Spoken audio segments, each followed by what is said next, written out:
அனைவருக்கும் வணக்கம். தீபாவளி நல்வாழ்த்துக்கள். அனைத்து இந்து சொந்தங்களுக்கும் அனைத்து குடும்பங்களுக்கும் தீபாவளி நல்வாழ்த்துக்கள்.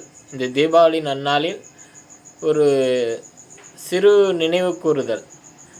கரூர் நிகழ்ச்சியில் தாவேகா கட்சியுடைய ஜோசப் விஜய் கலந்து கொண்ட நிகழ்ச்சியில் 41 பேர் இறந்தாங்க. அந்த குடும்பத்துக்கு அஞ்சலி செலுத்தும் விதமாக இந்த வருடம் தாவேகா கட்சி பொறுப்பாளர்களுக்கு தீபாவளி இல்லை ஒரு அறிக்கை குஷி ஆனந்தோ ஜோசப் விஜயோ அறிக்கை விட்டிருக்காங்க. இதே அறிக்கையை வருகிற முஸ்லீம் பண்டிகையான ரம்ஜானுக்கு தெரிவிக்க முடியுமா? இல்லை கிறிஸ்தவர் கொண்டாடக்கூடிய கிறிஸ்மஸுக்கு இந்த அறிக்கை வருமா? இல்லை தீபாவளி நல்நாளில் பல படங்கள் திரைப்படம் கூத்தாடிகள் நிறைய திரைப்படம் வருது, அந்த படத்துக்கு போகக்கூடாதுன்னு உங்களால் சொல்ல முடியுமா?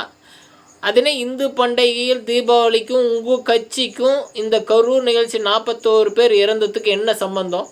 அப்படி 41 பேர் இறந்துருக்காங்கன்னா அந்த குடும்பத்துக்கு போயிட்டு அஞ்சலி அவங்களுக்கு ஆறுதலாக இருங்க, அந்த குடும்பத்துக்கு தேவையான உதவி செஞ்சு கொடுங்க, அது நியாயமான விஷயம்.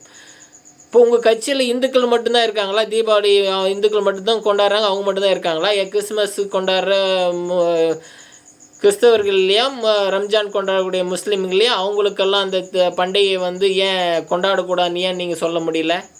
அப்போது இந்துக்களே இந்து மதத்தையே இருந்த திராவிட கட்சிகளோட நீங்கள் ஒட்டுணியாக தான் இந்த செயல்பாடு இருக்குது. இது வன்மையாக கண்டிக்கத்தக்கது. இந்த தாவேகா கட்சியுடைய குஷி ஆனந்தோ இல்லை ஜோசப் விஜயோ இந்து மதத்தை சீண்டுவது விஸ்வ இந்து பரிஷத்தினுடைய அமைப்பின் சார்பாக வன்மையாக கண்டிக்கத்தக்கது.